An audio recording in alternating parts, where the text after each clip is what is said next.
Estamos aqui mais uma vez. Eu queria compartilhar com vocês uma palavra simples, não é uma palavra rebuscada, é uma palavra que Deus me deu já há bastante tempo. É uma palavra que arde muito no meu coração, porque é uma palavra que fala de comunhão, uma palavra que fala de unidade. Eu poderia colocar como título a unidade do corpo de Cristo, ou talvez unidade para a adoração.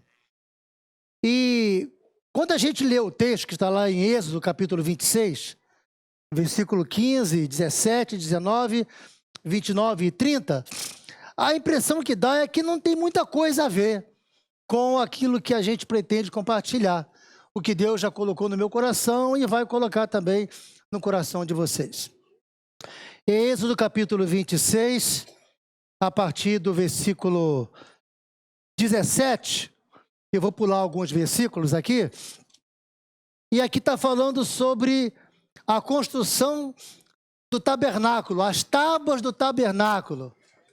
E aqui Deus dá uma orientação para Moisés como construir as tábuas do tabernáculo, como construir o tabernáculo e de que maneira essas tábuas deveriam ser colocadas. E eu passo a ler a partir do versículo 17, 2 encaixes, 15. Farás também as tábuas para o tabernáculo de madeira de acácia, que serão postas verticalmente. 17.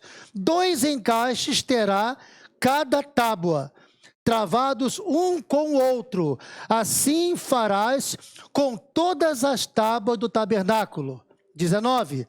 Farás também 40 bases de prata, debaixo das 20 tábuas, 2 bases debaixo de uma tábua para os seus 2 encaixes, e 2 bases debaixo de outra tábua para os seus 2 encaixes.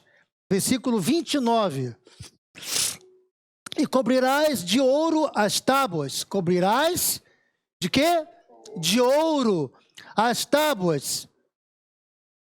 E farás 2 argolas, também de ouro, para passar por elas as travessas. Também as travessas as cobrirás de ouro. Então levantarás o tabernáculo conforme o modelo que foi mostrado no monte.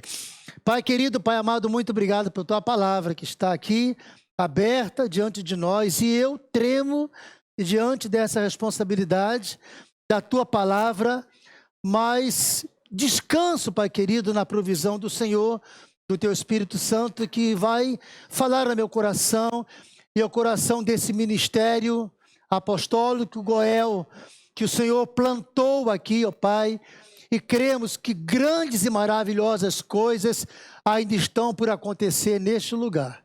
E para isso, Pai, nós queremos te agradecer por essa oportunidade e declarar, ó Pai, como eu me sinto abençoado pelo Senhor e honrado em estar aqui nessa hora. E que essa palavra possa encontrar, ó Pai, um lugar muito, muito, muito especial no coração de cada um que faz parte desse ministério. E aquelas pessoas que estão ouvindo agora pela internet, pelo Instagram, pelo Facebook, pelo YouTube, e aonde quer que essa mensagem chegue, Pai, nos 4 cantos do universo, deste mundo, em nome de Jesus. Que ela chegue, Pai, com o poder da tua palavra, com o poder do teu Espírito Santo, fazendo aquilo que lhe agrada, aquilo que lhe apraz. Nós te louvamos, te agradecemos e tributamos ao Senhor toda a honra e toda a glória por tudo que vai acontecer aqui. E por aquilo, Pai, que o Senhor não se agradar, eu te peço perdão. Em nome de Jesus, amém. E graças a Deus. Pode assentar, queridos. Chegou aqui um lenço abençoado que um anjo mandou. Glória a Deus.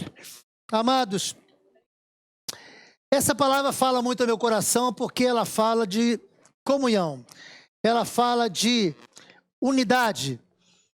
E quando eu penso em comunhão, quando eu penso em unidade, quando eu paro para pensar no valor que a unidade, que a comunhão tem. E quando eu penso em unidade, eu penso muito mais do que, por exemplo, um saco de batatas, que estão todas juntas, mas não estão entrelaçadas entre si. Um saco de batata está juntas uma na outra. Mas se eu penso em unidade, em unicidade, aí eu penso no purê de batatas. Aí não tem como separar nunca mais. Eu acho que é dessa maneira que Deus gostaria de ver o corpo dele, a igreja dele, esses que são sacerdócio santo, que se chama pelo nome do Senhor. E aqui eu vejo Moisés tratando dos pormenores para dar sequência a uma orientação que Deus deu. Deus desejou que houvesse um lugar na terra, um lugar no deserto, onde ele pudesse ficar à vontade, num lugar onde ele pudesse manifestar a sua glória. Ele não mandou buscar cedros nobres do Líbano. Deus mandou que fosse tirado lá da península do Sinai, em pleno deserto, uma árvorezinha sem nenhum valor comercial. Uns arbustos, na verdade. Mas árvores ou alguns tronquinhos, alguns caules de pequenas árvores, arbustos, que não cresciam muito, eram baixinhos, tipo umas moitas, tortuosos, muito defeituosos, aonde não havia nenhum valor comercial, ninguém dava nada por aqueles arbustos lá no deserto. Mas agradou ao Senhor tirar lá do deserto esses arbustos. E para isso, ele conversa, ele convoca, orienta Moisés, e Moisés chama Bezaleel, da tribo de Judá. E Bezaleel chama mais alguns ajudantes. E eles vão no deserto buscar essas madeiras, esses caules. E é interessante que essas madeiras, esses caules, esses arbustos, eles eram considerados como uma madeira incorruptível. Uma madeira dura de ser trabalhada. Uma madeira difícil que o carpinteiro não se alegrava quando tinha que trabalhar com essa madeira.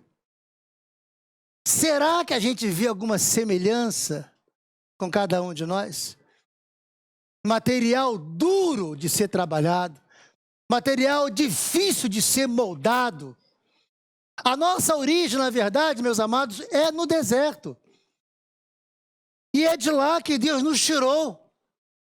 Mas o mais importante a gente entender é que Bezaleel, quando corta essa madeira, ela não fica jogada no deserto. Ela não fica caída lá nas areias quentes do deserto do Sinai.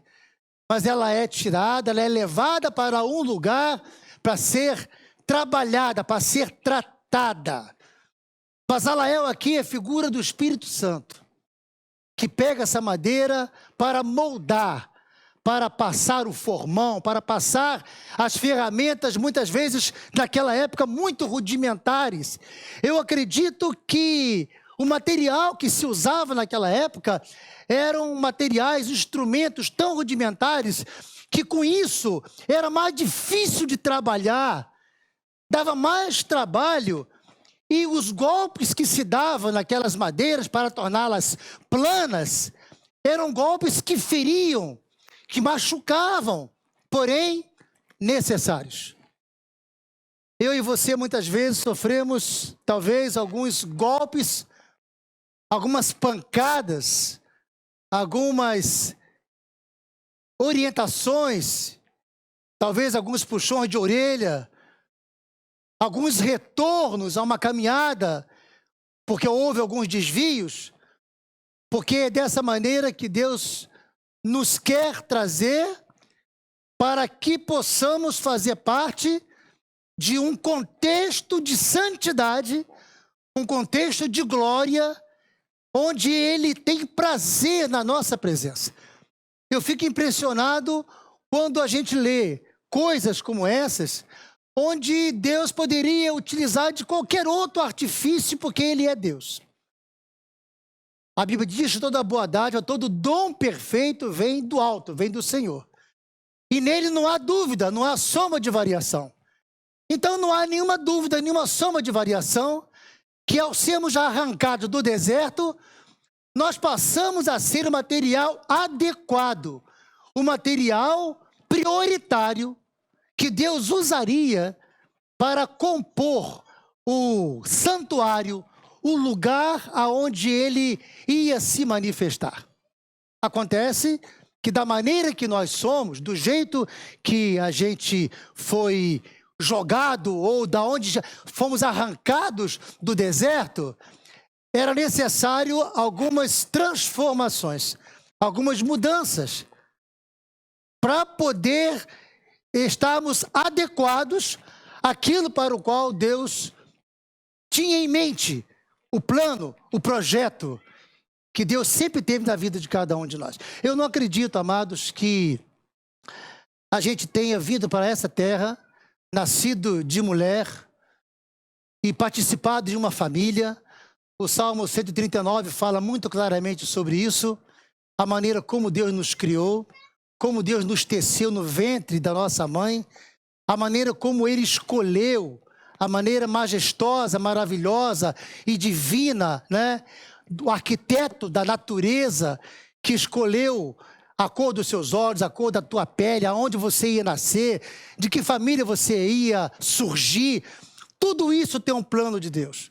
Eu não acredito que nada que tenha acontecido com a gente na formação, na criação, na nossa estrutura, tenha sido algo inesperado, como um plano B ou C que Deus tivesse que arrumar alguma coisa.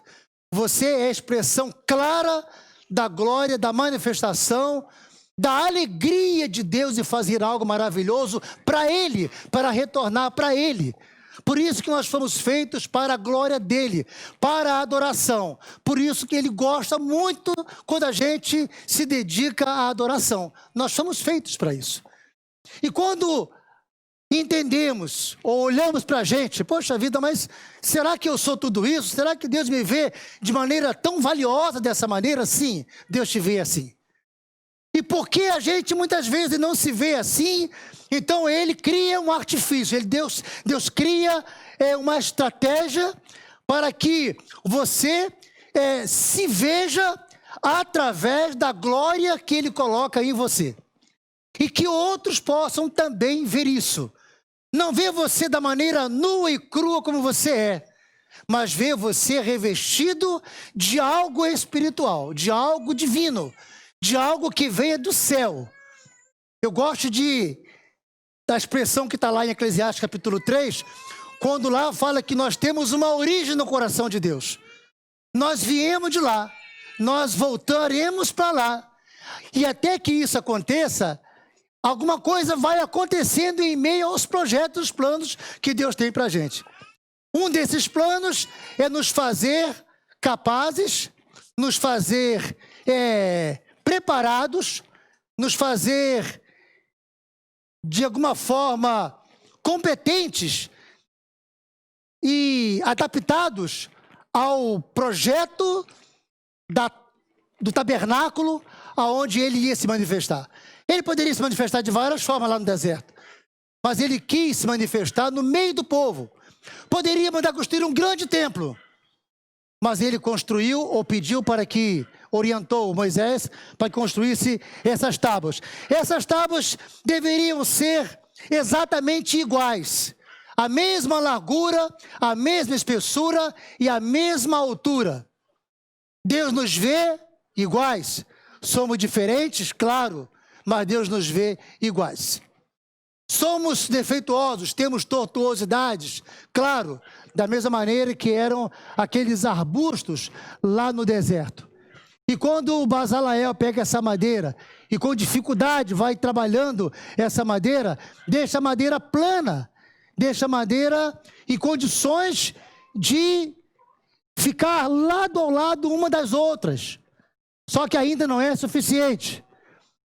Bezaleel também é orientado a colocar umas arestas nas madeiras para que houvesse encaixes, macho e fêmea, como o lambri que vocês conhecem.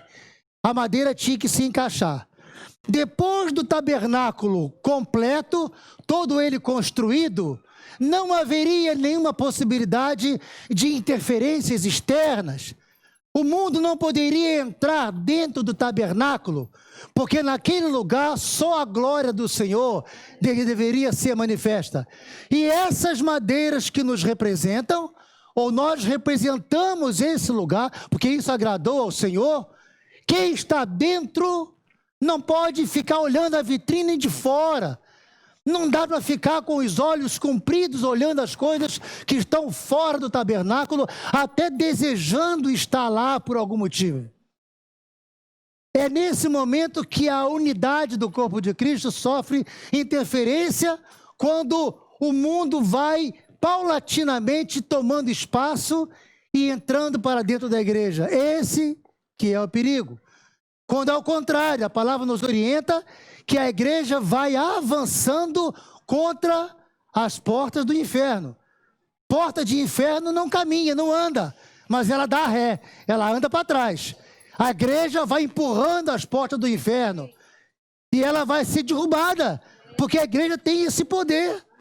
A igreja tem essa força, porque a igreja do Senhor Jesus é a única instituição na terra capaz de mudar as circunstâncias, o comportamento do homem. Se você tiver curiosidade, faça uma pesquisa em todos os grandes eventos do mundo, as grandes empresas do universo. Pode observar que todas elas, sem exceção de nenhuma delas, tem alguma coisa, tem uma origem de famílias voltadas à fidelidade na palavra, aonde foram orientados, aonde progrediram, aonde prosperaram. Todas as nações, todos os homens, todos os presidentes dos Estados Unidos, por exemplo, que se apegaram à palavra, o governo que eles estabeleceram e conduziram foram governos prósperos, abençoados, por causa do poder da igreja, poder da palavra. E quando a gente vê agora Bezaleel colocando aquela madeira em condições de serem colocadas uma ao lado da outra, mas ainda não é suficiente. Ainda está aparecendo as manchas. Está tudo lisinho, está tudo certinho, mas tem manchas dos nós que ainda se observam. Alguns nós meio avermelhados, outras linhas na madeira, pode até uma vez envernizada para construir móveis, talvez fosse até bonito, mas é uma característica, é uma prova de que ainda as marcas dos defeitos que aquela madeira tinha quando foi tirada lá do deserto, ainda continuam. Ainda dá para visualizar. O que Deus manda então fazer? Vamos cobrir com a minha glória. Vamos cobrir essas madeiras todas com ouro. Porque depois que elas forem cobertas com ouro, ela vai refletir a minha glória. Você, quando olhar para o seu irmão, não vai ver mais os seus defeitos. Você vai ver a glória do Senhor. Você vai refletir para ele e ele vai refletir para você a glória do Senhor. Aqui também fala que as madeiras, essas tábuas, eram colocadas em base de prata. Prata fala de redenção, fala de Cristo, aquele que vem para trazer tudo aquilo que estava destruído, a base de um cristianismo que deveria ser formado através do advindo da vinda de Jesus, a morte dele na cruz. Então essas tábuas, revestidas de ouro, agora elas eram encaixadas em base de prata. Se eu fosse falar mais sobre bronze, o bronze fala de julgamento, não é o caso aqui, mas Bezaleel, ele foi treinado, habilitado pelo Espírito Santo, tinha uma unção para isso, para trabalhar com madeira, com bronze, com ferro, com prata, com ouro, e ele deixa, e isso tudo fica muito claro, que só é possível agora Deus, com a sua glória, se manifestar, e era o desejo dele, depois que essas tábuas estivessem todas uniformes, todas aparelhadas, todas elas estavam, de alguma forma, encaixadas. Hoje a gente passa por um momento muito delicado, olhando a igreja do Senhor Jesus. E de uma maneira que a gente olha e sofre, os pastores, os líderes de modo geral, têm uma notícia ou uns dados ainda mais recentes, que tem mais de 300 municípios no Brasil que as igrejas ainda não podem abrir suas portas. E, infelizmente, existe muito conformismo em muitos desses municípios, muitas igrejas, muitos lugares, onde ainda se aproveita essas proibições para um afastamento. E quando eu leio que nós estamos nesse tabernáculo conectados, estamos juntos, estamos ligados um ao outro, isso me leva a uma orientação, uma direção, onde a minha conexão, ela não pode estar ligada às coisas ou às ofertas ou às vitrines que o mundo está me apresentando, que o mundo está me oferecendo. Muitos estão buscando conexão. Conexão em lugares errados. Conexão em lugares perigosos, aonde muitos não vão mais conseguir, infelizmente, retornar para aquele caminho que estava antes. Porque se acostumaram ou houve uma facilidade de uma adaptação, onde, infelizmente, o momento que estão vivendo agora, por causa de uma proibição em muitos lugares, trouxe um certo conformismo, onde as pessoas até vão preferir continuar tendo a sua direção ou a busca do conhecimento através até da internet, através das mensagens, através de muitas vozes que estão liberadas através da internet. Inclusive, essa voz que agora vos fala. Pode ser uma voz de bênção, pode ser uma palavra que vai te instruir, mas também pode ser uma palavra que pode confundir a sua mente. 3 situações são extremamente importantes para que a igreja continue firmes, sintonizadas em buscar ao Senhor. A palavra do Senhor, a oração, a comunhão através da oração e os relacionamentos, a comunicação com as pessoas. Eu costumo dizer que nós somos uma unidade de 7 bilhões de pessoas. Nós somos, de alguma forma, ligados às pessoas. Coisas que acontecem talvez a 300 quilômetros ou 3.000 quilômetros longe da gente, pode estar nos influenciando de alguma forma. E a igreja precisa ter esse entendimento. A igreja precisa estar atenta para isso que está acontecendo muito perto da gente. Quando Jesus está falando lá no capítulo 7 de Mateus, no Sermão do Monte, é um sermão que eu considero talvez o sermão mais perfeito, de maior impacto que alguém já pregou. Mahatma Gandhi fala que se todos os livros fossem extraídos, tirados da terra e ficasse só o Sermão do Monte, seria suficiente para doutrinar, para orientar, para trazer as pessoas a um nível de relacionamento e de qualidade de vida nunca vista em nenhum outro livro ou situações governamentais. Que o Sermão do Monte é um sermão perfeito. E nesse sermão, no capítulo 7, a partir do versículo 3, Jesus fala assim: E por que reparas tu no argueiro que está no olho do teu irmão, e não vês a trave que está no teu olho? Ou como dirás a teu irmão, deixe-me tirar o argueiro do teu olho, estando uma trave no teu? Hipócrita, tira primeiro a trave do teu olho, e então cuidarás em tirar o argueiro do olho do teu irmão. Na verdade, o que Jesus está dizendo aqui é que nós temos uma dificuldade muito grande de reconhecer os nossos próprios erros. A igreja hoje sofre muito por causa desta falta de elasticidade, de considerar o outro, a outra pessoa, superior a nós mesmos. E esse é um dos piores, mais difíceis mandamentos que existe. Nenhum outro estadista, nem Platão, nem Aristóteles, nem Sócrates, ninguém falou sobre isso antes ou depois de Jesus.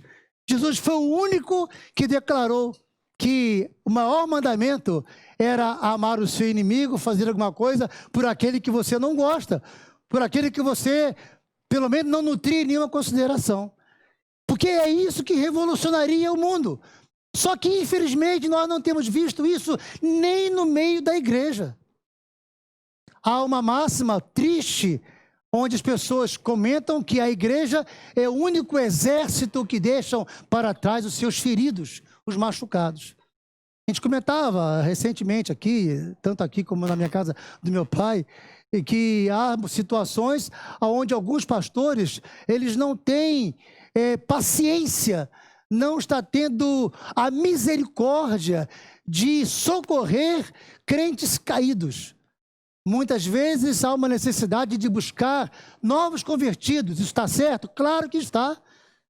Pregar o evangelho, ide por todo mundo e pregar o evangelho. Mas e aqueles que se perderam no caminho? E aqueles que não tiveram uma fé suficiente para se levantar?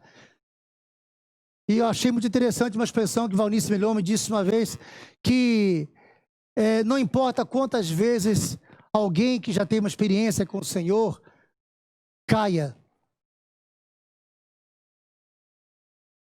passe por uma experiência onde se apostatou da fé, teve um desvio, a gente fala, né, entre os crentes, né, se desviou, foi experimentar o mundo, e ela estava abraçada com um homossexual, num palco, na televisão, e abraçada com ele e falou, meu filho, você pode ter caído muitas vezes, mas não é vitorioso aquele que nunca caiu, ou só vitorioso quem nunca caiu, mas aquele que 100 vezes cai, 100 vezes se levanta, porque o cair do homem levantar é de Deus. É Deus que nos levanta, é Deus que nos socorre. Eu comentava outro dia, né, que 3 pastores conversavam depois de um retorno de um congresso e por causa de um engarrafamento monstruoso que ia levar ali quase 1 hora parado no trânsito, começaram a conversar entre eles, né, e contar algumas experiências, contar algo sobre o ministério que cada um estava conduzindo, as dificuldades, as necessidades, né? As frustrações, as deficiências, né? Aquilo que incomodava. Cada um falou alguma coisa e tinha um sentado no banco da frente, abraçado com uma mochila e não falava nada. E um dos pastores falou, rapaz, fala alguma coisa. A gente abriu o coração aqui, falamos sobre dificuldade de ministério, dificuldade de relacionamento, problemas familiares. Nós abrimos o nosso coração. Fala alguma coisa aí. Eu prefiro não falar, prefiro ficar quieto. Aí insistiram muito que ele falasse. Tá bom, então eu vou falar. Eu não gosto de gente. Mas, rapaz, você é um pastor, você não gosta de gente. Eu não gosto de gente e pior, eu não gosto de crente. Eu não gosto de crente. E aí a gente percebe, é claro, né, que a conversa deve ter tomado rumos, né, pitorescos, né, para quebrar aquele clima, mas a gente vai entendendo com isso que há uma dificuldade muito grande em relacionamentos. Eu não sou contra quem paga fortunas para cuidar de animais, colocar animais em CTIs, em tratamentos específicos, né? E cirurgias caras. Eu não sou contra desde que você tenha condição. Mas, infelizmente, pessoas valorizam hoje muito mais os animais do que o ser humano. Eu tive um paciente que ele falava claramente, olha, doutor, eu tenho comigo uma situação e eu quero que você entenda, tá? Se um camarada, se um colega meu cair de moto e se arrebentar no asfalto, eu não estou nem aí, problema dele. Mas quando um animal é atropelado, ele não tem culpa. Aí eu me compadeço, eu vou lá, socorro. Olha só aonde que a gente está chegando com a desvalorização da vida.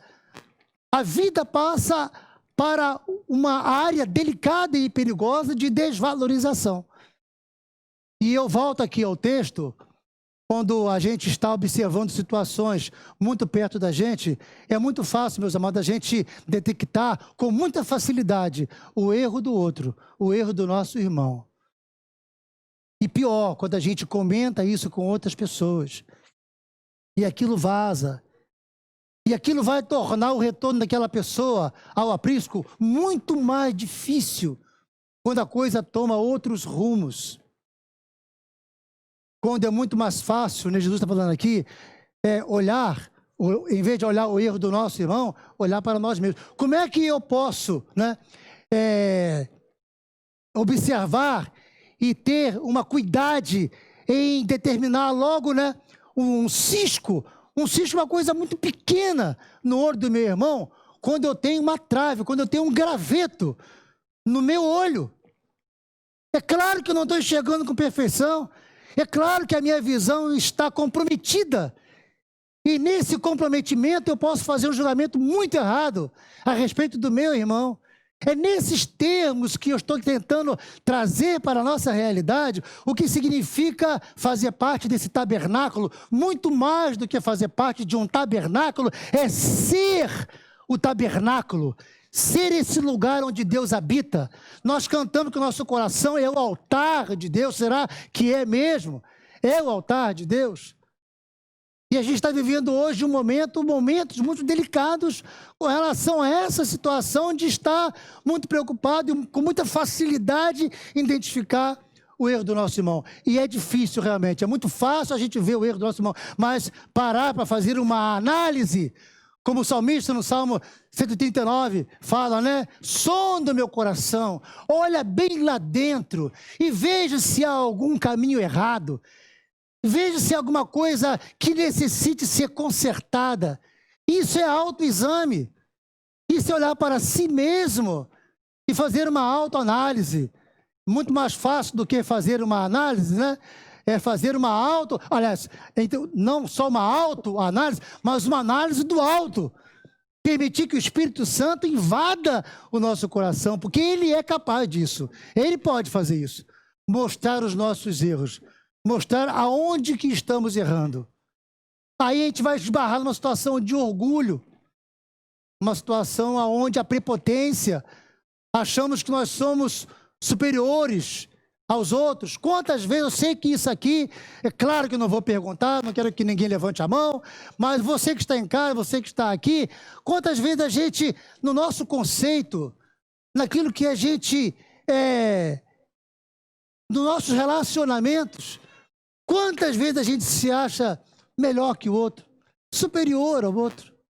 Por isso que o mandamento de Jesus, considerar o outro melhor que nós mesmos, amar a Deus acima de todas as coisas e ao próximo como a si mesmo. Claro que eu gosto de mim e amar o outro igual eu amo a mim mesmo, isso é muito complicado. Esse é um mandamento muito difícil. Mas é dessa maneira que a gente vai cooperar com toda essa estrutura humanista que está aí, muitas vezes errada, comprometida, equivocada, e Deus está contando com você, está contando comigo para isso aí. Quando Bezaleel aplana aquelas madeiras, de uma madeira que não tinha nenhum valor, tirada lá do deserto, aonde Deus agora dá o seu valor, aonde Deus reveste essas madeiras, simbolizado pelo ouro, com a glória dele, e Deus agora se manifesta em pleno deserto. Amados, olha, nós não saímos ainda do deserto. A gente continua no deserto. Esse mundo é um deserto. E não é para fixar residências aqui, né? A gente não é daqui. Tudo isso aqui é passageiro. Então eu acho que é inteligente. Eu acho que é uma atitude de sabedoria buscar a cada momento a paz com todos e a santificação. Primeiro, sem a qual ninguém verá o Senhor. Segundo, que a gente vai proporcionar um ambiente de qualidade aonde nós vamos nos sentir muito melhor. Claro, em meio à família, junto com os cunhados, junto com os irmãos, junto com os primos, numa festa, numa comemoração. Sempre que há um problema, que surge uma situação, todos são envolvidos. Da mesma maneira, quando a gente está exalando humildade, comunhão, a paz com todos, sendo um protagonista da paz, o emissário da paz, o embaixador da paz, refletindo essa glória que Deus colocou em cada um de nós. Paulo fala que nós somos vasos de barro, mas tem ouro por dentro. É comum, são vasos de barro, mas tem um ouro. Agora o ouro não está fora, o ouro está dentro, né? Para exalar, para mostrar para o outro aquilo que nós precisamos. Eu separei aqui rapidamente alguns versículos. Antes de terminar essa palavra, eu queria compartilhar com você exatamente sintonizados ou alinhados nesse pensamento de que nós precisamos ser uma igreja comunicativa. Sermos uma igreja conectados um com o outro. Madeira juntinha um com o outro. Infelizmente não é isso que nós temos visto.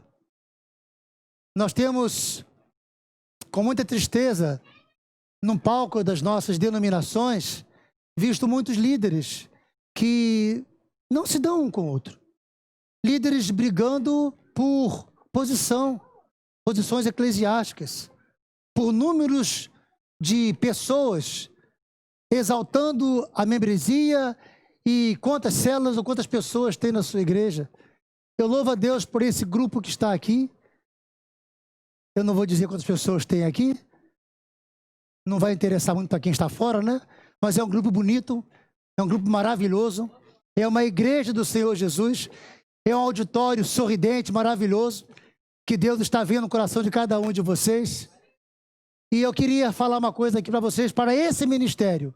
Hoje, vocês são um grupo onde vocês têm uma comunicação, vocês podem se abraçar, talvez não tanto, né, devido ao protocolo, que estamos ainda meio engessados, mas há uma alegria na confraternização, em nos abraçarmos.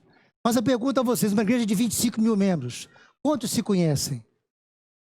Uma igreja de 50 mil membros, onde painéis são colocados lá fora, para poder as pessoas alcançarem e verem o que está acontecendo lá dentro, porque não cabe mais. Eu fui numa igreja nos Estados Unidos que cabia mais ou menos 22 mil pessoas. Plano. Coisa maravilhosa. Estacionamento era conduzido, né, feito por uns bondinhos que iam pegando as pessoas nos carros após o estacionamento. Coisa maravilhosa. E era lindo ver aquilo ali. E eu acredito muito que um dia algo tremendo vai acontecer aqui. Ainda vai acontecer aqui. Mas hoje, aproveitem muito esse tempo que vocês têm de se conhecerem mais uns aos outros. Essa comunhão, ela é preciosa demais para ser desperdiçada. Então, quando vier o momento de confraternização, aproveite esse momento. Porque eu acredito que um dia isso vai ficar mais difícil. Talvez vai ser mais concentrado na diretoria, naquelas pessoas dos oficiais da igreja. Eu não acredito que na Lagoinha, por exemplo, ou em Santarém, onde eu morei 3 anos, que hoje tem uma igreja lá com 25 mil membros. No meu tempo era uma igreja batista, da Convenção Batista Brasileira, com 220 membros, aproximadamente. Hoje tem uma igreja lá com 25 mil membros. Eu morei 3 anos lá. Impressionante isso. Mas o que essas pessoas têm em comum? É isso que eu quero que a gente entenda. O que elas têm em comum? Será que é só ler a Bíblia, orar e serem participantes, ouvir a mesma mensagem, orar para o mesmo Deus? Ou Deus deseja muito mais do que isso? Que a gente se conecte, que haja uma conexão mais próxima uns dos outros. Por isso eu queria ler aqui rapidamente alguns versículos com vocês. Eu já falei aqui no Salmo 189. Ó Deus, examina-me e conhece meu coração. Prova-me e conhece os meus pensamentos. Vê se há em mim algum pecado e guia-me pelo caminho eterno. Por que o salmista está falando isso aqui? Porque o pecado dele, a transgressão dele vai contaminar o outro, vai atrapalhar o relacionamento com o outro. Alguém amargurado, o autor de Hebreus fala isso, né? Segui a paz com todos, se a qual ninguém verá o Senhor, porque alguém que está magoado vai magoar o outro. Membro de uma congregação, de uma igreja, magoado vai contaminar, vai magoar o outro. E o outro, mesmo sem saber o que está acontecendo, vai para casa triste, preocupado. O que está acontecendo com meu irmão? Ele nem falou comigo direito. Eu percebi que ele estava com o semblante carregado. Quando a palavra diz, né, que o coração alegre formoseia o rosto, e pela dor do coração o espírito se abate. Eu sei, amado, que muitas vezes a gente passa por dificuldades, por problemas delicados. E às vezes é necessário um esforço muito grande para você mostrar um outro semblante. E aqui, quando a gente está cantando, louvando, adorando, há uma transformação. E você sai diferente. Por isso que muitos estão perdendo muito isso. Por não estarem absorvendo, não estarem aproveitando esse momento de comunhão. O Salmo 133 deixa tão claro isso, né? Para que haja comunhão entre os irmãos. E essa comunhão, é nessa comunhão que Deus ordena a bênção dele para sempre. É na comunhão que Deus ordena a bênção dele para sempre. Lá em Hebreus 3,15 fala assim, né? É isso que as Escrituras Sagradas dizem. Se hoje vocês ouvirem a voz de Deus, não sejam teimosos, como foram os seus antepassados, quando se revoltaram contra ele. Não endureça o coração. O que isso tem a ver com essa palavra? Muitas vezes alguém chega para você, Deus usa a palavra dele, Deus usa a comunhão através da oração, e Deus usa relacionamentos. Deus usa pessoas. Às vezes você acha que você está muito bem e que não precisa de um aconselhamento, que ninguém fale para você o que você precisa fazer. Ah, mas é o pastor Adriano, é o apóstolo Adriano, tudo bem, a ele eu vou ouvir. Mas se o irmão está observando algo próximo de você, ele percebeu que você está necessitado de uma palavra, e ele vem até você e quer, deseja, Deus tocou no coração dele. Meu querido, não endureça o seu coração. Em nome de Jesus. Ouve essa palavra. Eu vou ler daqui a pouquinho 2 versículos em Provérbios que fala claro sobre isso aí. Quando a gente endurece o coração, a gente se fecha. A gente cria um céu de bronze. E as coisas ficam muito mais difíceis. Deus usa relacionamentos. Tem uma missionária que eu ajudo já há muitos anos. Ela foi missionária muito tempo no México. O esposo morreu fazendo a obra do Senhor. Ela continuou na obra, continuou sozinha no México. Depois adoeceu. E depois, com a doença da mãe, com 84 anos, ela veio para o Brasil. Veio para Recife, onde ela mora. Está cuidando da mãe. Ela também adoeceu. E, infelizmente, nossas denominações que provêm os recursos para os missionários no campo, normalmente eles esquecem dos missionários quando eles não estão mais produzindo. Não estão mais produzindo, não estão mais ganhando almas. Deram a vida, mas agora não estão mais produzindo. Então, a junta de missões reduziu para quase zero os recursos que ela recebia mensalmente. Mas Deus tocou no meu coração e de outras pessoas. Eu disse que Deus usa relacionamentos. Eu comentei com um amigo meu muito querido, lá de Uberaba, comentei com ele sobre essa minha irmã, e ele foi tocado pelo Senhor. Qual o nome dela? Me dá o telefone dela. E ela ia cancelar o plano de saúde. Eu falei, não faça isso. A gente vai dar um jeito, não faça isso. E ela teve uma crise de coluna, teve que fazer uma série de exames de alta complexidade, caros. Se ela não tivesse o plano, como que ia ser? Então esse irmãozinho lá de Uberaba, ao ligar para ela, conversou, minha irmã, fique tranquila, tá? Até dezembro o seu plano está pago. Coisa maravilhosa, gente. Isso é Deus usando relacionamentos. Eu comentei com ele, não pedi para ele, mas falei para ele, ó, se você puder dar uma ajuda, mas não sabia que essa ajuda seria nesses níveis. Então, quando alguém vier falar com você alguma coisa da parte do Senhor, não endureça o seu coração, seja flexível. Porque hoje é um tempo da gente abrir o nosso coração e sermos mais generosos, mais misericordiosos com as pessoas que estão perto da gente. Estevão terminou dizendo assim lá em Atos 7:51.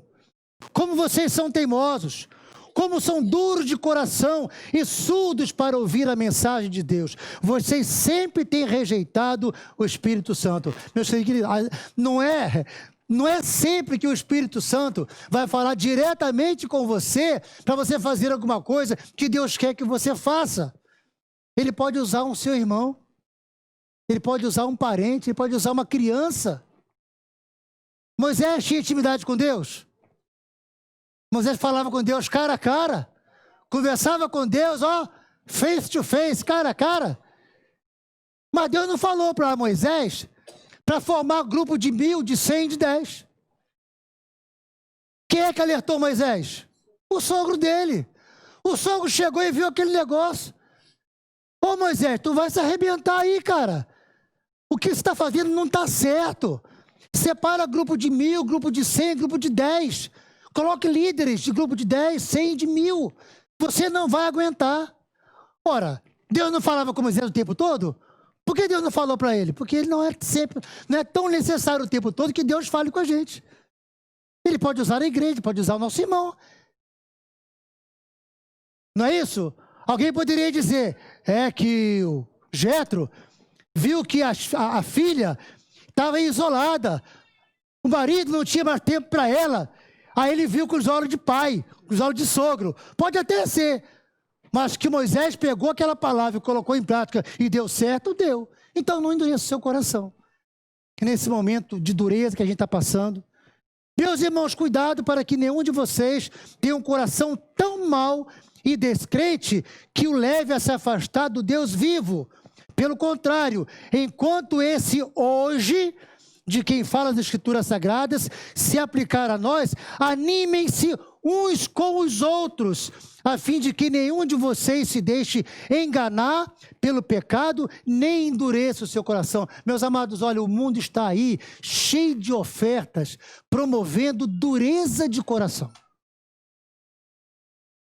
E é muito fácil a gente ficar, sabe, vidrado, ficar meio que hipnotizado com as coisas que estão acontecendo, as coisas que o mundo está oferecendo. Mas a igreja, amados, olha, pode não ser o lugar perfeito. A igreja não é um lugar perfeito, porque a igreja é constituída de pessoas imperfeitas. Nós podemos ser santos, mas não somos perfeitos. Nós somos santos e imperfeitos. Mas a família, essa família chamada igreja, é a maior potência que existe na terra. E a gente não pode abrir mão disso. Amém? Mais um versículo aqui, olha, para terminar. Com relação a esse momento que a gente está vivendo, que precisamos, às vezes, um dos outros. Precisamos que alguém fale para a gente. Eu comentei outro dia, numa das reflexões, né? Que eu, quando estava servindo a aeronáutica, aí muito afoito ali, e uma experiência muito nova para mim, porque eu sempre fui nascido em igreja, e de repente eu me vi de boca suja, falando palavrões, falando palavras torpes, né? Que não era normal na minha boca, e eu tentava esconder, ou aquele negócio, né? Quem é você quando ninguém está vendo, né? Até que um colega, um amigo igual a mim, alguém do meu nível, alguém que foi criado comigo na igreja, fizemos uma viagem juntos, só eu e ele percebeu e me chamou a atenção. Um amigo, um irmão, um igual me chamou a atenção. Se fosse o pastor ou meu pai, talvez não, porque não ia dar chance, né? Para eles me virem falando palavrão. Mas o colega viu e me chamou a atenção. Aí foi o momento que Deus usou ele para me redarguir, para me chamar a atenção, puxar a orelha. E eu entendi que ele foi um porta-voz. Você pode ser porta-voz para falar com alguém, mas não endureça o seu coração quando alguém vier falar com você. Em nome de Jesus. Isso é muito importante. Isso nos direciona à comunhão. E em Provérbios 13, 18 fala assim, né? Quem rejeita a correção acabará pobre e na desgraça, mas quem aceita a repreensão é rejeitado. Aliás, quem aceita a repreensão é respeitado. Se você aceita, claro, se você aceita a repreensão, pode ser alguém aparentemente até no seu julgamento inferior a você. Eu já fui alertado em situações onde uma pessoa muito simples, mas com muita sabedoria, me fez ver uma situação que eu não estava conseguindo enxergar. E quando ele falou, eu falei, opa, Deus está nesse negócio aí, cara. Porque eu não esperava aquilo daquela pessoa, por causa do julgamento. Porque é uma tendência muito natural da gente ver o outro inferior a nós. E não é aí que funciona o tabernáculo do Senhor.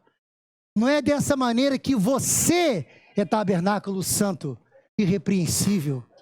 cantamos aqui músicas maravilhosas, onde nos apresentamos ao Senhor como tabernáculo santo, como sendo o nosso coração o altar de Deus. Mas Deus quer ver isso na prática. Deus quer ver isso aí no dia a dia.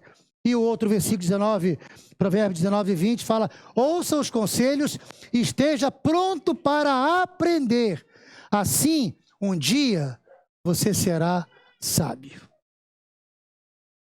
Que Deus possa nos trazer de volta, numa sintonia fina, num plumo, a esse entendimento que a comunhão, essa unidade que é necessária entre os irmãos, entre a família, pai, a mãe, os irmãos, a família nuclear, aquela família de pai, mãe e os filhos, e também a macrofamília, que reúne os cunhados, que reúne o vovô, a vovó. Depois da igreja, aliás, eu entendo que a família é a célula que forma a igreja, que forma a sociedade. Então você traz para a igreja a sua comunhão, a comunhão que você já desenvolveu na família. A família tem que ser um céuzinho, tem que ser um lugar muito reservado, priorizado, onde você chega na sua casa desejoso de chegar ali, porque ali, naquele momento, é o melhor lugar da terra. Depois vem a igreja. São prioridades, né? Primeiro Deus, depois vem a família, depois vem o emprego e depois que vem a igreja. Como é que você vai dizimar se não tiver emprego, né? Diga, né, do seu salário, e é por aí.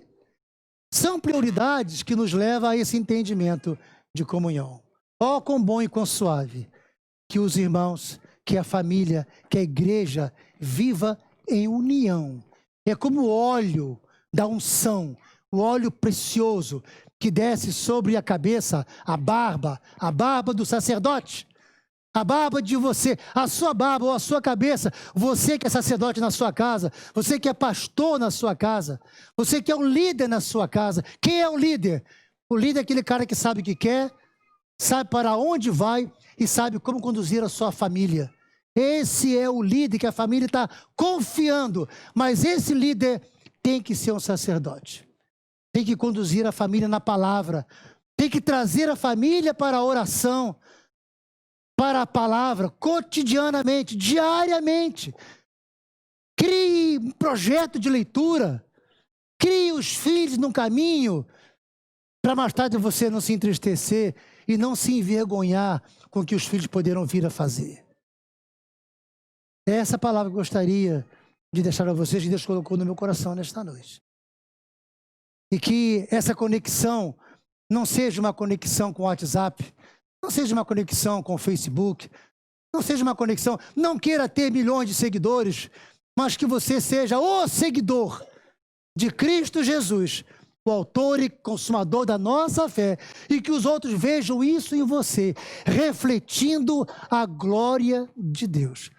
E você é alguém, pode ser uma madeira arrancada do calor do deserto, lá da Península do Sinai, mas você foi revestido de santidade.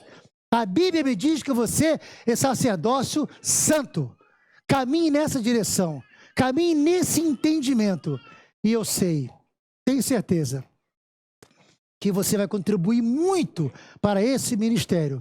E você que está em casa, você que está me ouvindo, tá? Onde você estiver, seja mais flexível. Essa questão, né, que a gente tem falado ultimamente sobre a necessidade da elasticidade, né? Resiliência, ser mais, ter um sentimento, né? Ter uma paciência mais dilatada, ser mais flexíveis. Isso é necessário principalmente no meio da família e no meio do povo de Deus.